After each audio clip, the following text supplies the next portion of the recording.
సంవత్సరాలలో 12 ఇండస్ట్రీస్ని తీసుకురావడం జరిగింది. అందులో భాగంగా సంగారెడ్డి జిల్లా జైరాబాద్ కాన్స్టిట్యున్సీకి రావడం చాలా అదృష్టంగా భావిస్తున్నాం. మరి ఈరోజు ప్రతిపక్ష పార్టీలు మొన్న పార్లమెంట్ ఎలక్షన్స్ అయిపోయిన తర్వాత మోదీ గారి మీద ఎన్నో అభాండాలు వేసి అభివృద్ధి కుంటుపడుతుంది. మరి ఈరోజు ఒక రాష్ట్రానికి మెచ్చుకుంటూ ఒక రాష్ట్రాన్ని పట్టించుకోవట్లేదు అని ఎంతో మంది ఎన్నో విధాలుగా మాట్లాడారు. ఆంధ్రాకి 15,000 కోట్లు ఇచ్చిండ్రు, తెలంగాణ రాష్ట్రానికి ఏమిచ్చిండ్రు, ఏం చేసిండ్రు అని మాట్లాడినటువంటి ప్రతిపక్షాలకి ఈరోజు చెంపపెట్టు దెబ్బ అని చెప్పి ఈ సందర్భంగానే తెలియజేస్తా ఉన్నాను. ఎందుకంటే మన దేశంలో మరి 10 రాష్ట్రాలలో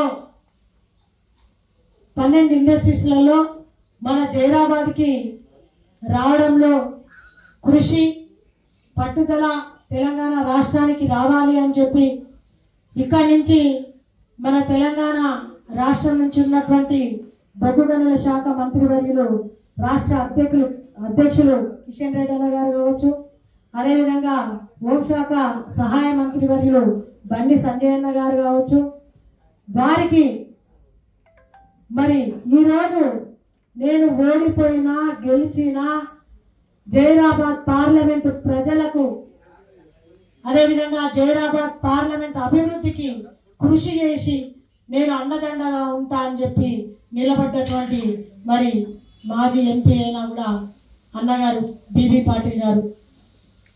ఇప్పుడు జరిగినటువంటి పార్లమెంట్ ఎలక్షన్స్ జరిగి ఏదైతే 2 నెలలు 3 నెలలు గడిచిపోయి 4 నెలలకు వస్తుందో మరి ఎప్పుడు ఏ కార్యక్రమం చేసినా కూడా అన్న నేను ఢిల్లీలో ఉన్నా అంటే మరి అందరూ కూడా అనుకున్నారు. ఇక్కడ జైరాబాద్ పార్లమెంట్లో నిలబడ్డాడు, మరి ఓడిపోగానే పట్టించుకోకుండా పోయి ఢిల్లీలో కూర్చున్నాడు, మరి మమ్మల్ని పట్టించుకుంటలేరు అని చెప్పి స్టేజీ మీద ఉన్నవాళ్ళు స్టేజీ కింద ఉన్నవాళ్ళు చాలా మంది చాలా రకాలుగా మాట్లాడినటువంటి వాళ్ళకి ఈరోజు ఏంటంటే ఒకటే నిరూపించుకోవాలని అనుకున్నారు.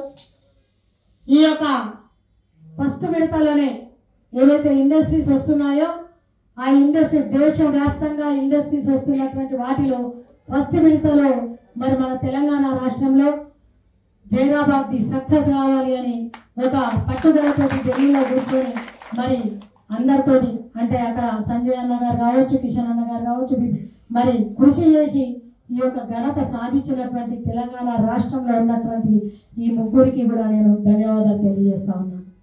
మరి ఈ యొక్క గ్రాండ్ నెక్లెస్ ఇండస్ట్రీస్ స్మాల్ సిటీలో భాగంగా హైదరాబాద్ నాగ్పూర్ ఇండస్ట్రీ క్యారీగార్లో భాగంగా ఈ యొక్క ఇండస్ట్రీస్ రావడం, మరి ఇండస్ట్రీస్ వచ్చినాక జైరాబాద్కి ఔటర్ రింగ్ రోడ్డు ఒక 65 కిలోమీటర్లు మాత్రమే, వచ్చే RRR రీజనల్ రింగ్ రోడ్ ఏదైతే ఉందో ఒక 10 కిలోమీటర్ల లోపల ఉంది.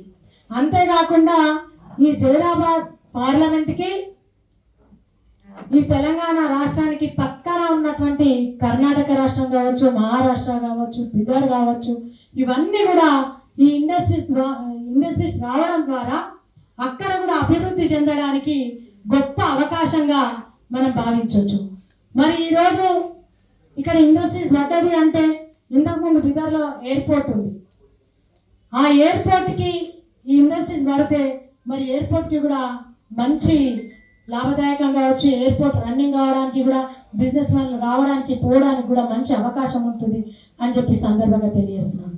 మరి ఈరోజు 2,361 కోట్ల రూపాయలతోటి 3,265 ఎకరాలలో ఏదైతే ఈ ఇండస్ట్రీస్ వస్తుందో రావడం ద్వారా రేపు బిజినెస్ పరంగా ఒక 10,000 కోట్ల రూపాయలు పెట్టుబడి పెడితే 1,74,000 మందికి ఉద్యోగాలు వచ్చే అవకాశం ఉంటుంది. అంటే మరి ఈరోజు తెలంగాణ రాష్ట్రం మీద కేంద్రంలో ఉన్నటువంటి మన ప్రధానమంత్రి నరేంద్ర మోదీ గారికి ఉన్నటువంటి చిత్తశుద్ధి ఏందో ప్రతిపక్షాలకి ఈరోజు తెలియపరచాల్సినటువంటి అవసరం ఈ మన జైరాబాద్ కాన్స్టిట్యున్సీ ప్రతి కార్యకర్త ప్రతి మండలాధ్యక్షుడికి ఇది మేము సాధించిన విజయం అని చెప్పి గర్వంగా చెప్పుకునే అవకాశం వచ్చిందంటే ఈరోజు మీరందరూ కూడా గర్వపడాలని చెప్పి నేను ఈ సందర్భంగా తెలియజేస్తా ఉన్నాను.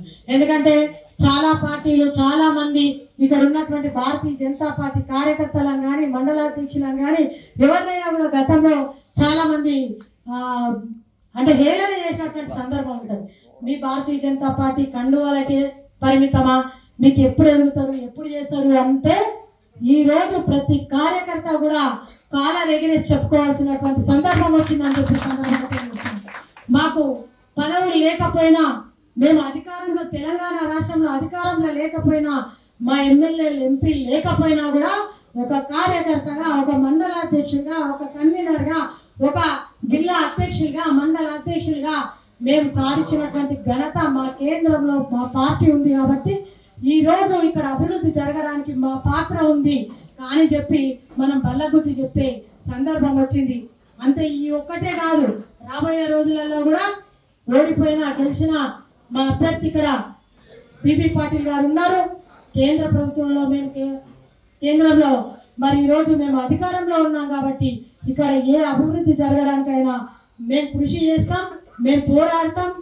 కింద స్థాయి బూత్ అధ్యక్షుడి నుంచి మొదలుకుంటే ఎక్కడికక్కడ మేము పై వరకు తీసుకుపోతే ఇక్కడ రాష్ట్ర అధ్యక్షుల వరకు తీసుకుపోతే రాష్ట్ర అధ్యక్షులు కేంద్రం వరకు తీసుకుపోయి అభివృద్ధిలో మేము పాలు పంచుకుంటామని చెప్పి మనం ఈ సందర్భంగా తెలియజేయాల్సినటువంటి అవసరం ఉంది.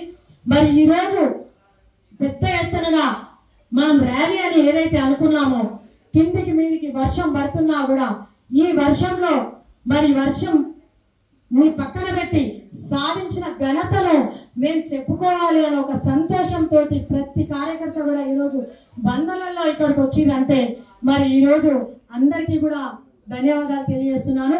ఈ 100 మంది వచ్చినప్పటికీ వర్షం కారణంగా మనం ర్యాలీ చేయలేక పాలాభిషేకం చేసి మోదీ గారికి మరి ధన్యవాదాలు. ఇక్కడ జైరాబాద్ కాన్స్టిట్యున్సీ ద్వారా సంగారెడ్డి జిల్లా జైరాబాద్ కాన్స్టిట్యున్సీ ద్వారా ప్రతి కార్యకర్త కూడా పాలాభిషేకం చేసి మోదీ గారికి అభినందనలు తెలిపి ప్రెస్ మీట్ పెట్టడం జరిగింది. కాబట్టి రాబోయే రోజులలో కూడా ఈ రోజు కాంగ్రెస్ ప్రభుత్వం ఏదైతే చెప్పుకుంటుందో ఒక 2 మాటలు చెప్తాను. మనం ప్రెస్ మీట్ చెప్పింది ఎందుకంటే ఇండస్ట్రియల్ దాని గురించి కాబట్టి ఈ రోజు ఇండస్ట్రియల్ మనమే తీసుకొచ్చినాం అని చెప్పి ఎవరైతే కాంగ్రెస్ లో ఉన్నటువంటి ఎంపీలు కావచ్చు ఎమ్మెల్యేలు కావచ్చు చెప్తున్నారో ఇది శుద్ధ అబద్ధం. ఇది మోదీ గారు మన రాష్ట్రానికి బహుమతిగా ఇచ్చిండు, ఇది మనం ఎక్కడైనా ఛాలెంజ్ చేయొచ్చు అని చెప్పి ఈ సందర్భంగా మీ అందరికీ తెలియజేస్తూ ఈ అవకాశం ఇచ్చిన మీ అందరికీ కూడా నేను ధన్యవాదాలు తెలియజేసుకుంటూ భారత్ మాతాకి जो अभी बताया जैसा जो पंतप्रधान के इसमें अध्यक्षता में कैबिनेट कमेटी और इकोनॉमिक अफेयर्स की तरफ से जो मंजूरी मिली है उसके बाद ओवरऑल डेवलपमेंट हमारे जैराबाद का इतना ज़्यादा हो जाएगा कि हैदराबाद के पास जैराबाद एक अच्छा इंडस्ट्रियल जोन बनेगा और रेवेन्यू जनरेटिंग डिस्ट्रिक्ट का रेवेन्यू जनरेटिंग कॉन्स्टिट्यूंसी बनेगा। सब मैं पूरा भरोसा देता हूँ। पिछले कार्यकाल में हम लोगों ने केंद्रीय विद्यालय होने दो, फिजिकल हैंडीकैप लोगों के लिए कुछ काम करने का होने दो, बहुत सारी ज़्यादा से ज़्यादा केंद्र सरकार से पैसे लेके आके अपने कॉन्स्टिट्यूंसी का अपने स्टेट का डेवलपमेंट करने का काम किया है। अभी हमारे अंजलि साहब बोल रहे सब पिछले कांग्रेस गवर्नमेंट आई जब से इस तरीके से काम मालूम हुए सभी लोगों को पता है। कांग्रेस का जो मैनिफेस्टो था, कांग्रेस के जो कमिटमेंट थे वो कमिटमेंट कहीं भी खड़े नहीं, इसलिए उनके बातों पर अपन ज़्यादा विश्वास नहीं रख सकते। ये जो भी इंडस्ट्रियल का डेवलपमेंट का प्रोग्राम है, जो इंडस्ट्रियल स्मार्ट सिटी का, ये टोटली बीजेपी की तरफ से हुए सो काम है। इसमें कोई भी किसी भी पार्टी का कंट्रीब्यूशन कुछ भी नहीं। और आने वाले दिनों में डेफिनेटली जो सेकंड फेज का जो एडमिशन करने का है 12,500 एकड़ में से जो 3,250 एकड़ के बाकी का वो भी करेंगे और इससे भी अच्छा डेवलपमेंट करके जैराबाद एक अच्छा सिटी बनाने की जरूर कोशिश करेंगे। मैं आपको खास करके बताना चाहता हूँ रिजल्ट के बाद डेफिनेट हम लोग आप लोगों से मिलने में लेट हो गया सर। हर बार मैं फोन पे कुछ लोगों से बात भी करता था, 2 दिन मैंने सब जरूर नहीं मिले और आने वाले दिनों में हमेशा मिलेंगे और जैराबाद के पार्लियामेंट के लिए जरूर काम करेंगे। मैं आपको पूरा भरोसा देता हूँ। मेरी एक ही जिम्मेदारी है कि जैराबाद का डेवलपमेंट करना, तेलंगाना का डेवलपमेंट करना, आपके लिए काम करना, इसके अलावा दूसरा कोई काम नहीं। इसलिए मैं आपके साथ हमेशा आपके साथ भी रहूँगा सर, पूरा पक्का भरोसा दिलाता हूँ। और आने वाले दिनों में सब मिलकर काम करेंगे। खास करके किशन रेड्डी साहब को, हमारे पंडित संजय साहब को, हमारे तेलंगाना के सभी लोगों को भी धन्यवाद देना चाहता हूँ और केंद्र के सभी मंत्री को धन्यवाद देता हूँ और प्रिंट मीडिया, इलेक्ट्रॉनिक मीडिया को धन्यवाद देता हूँ।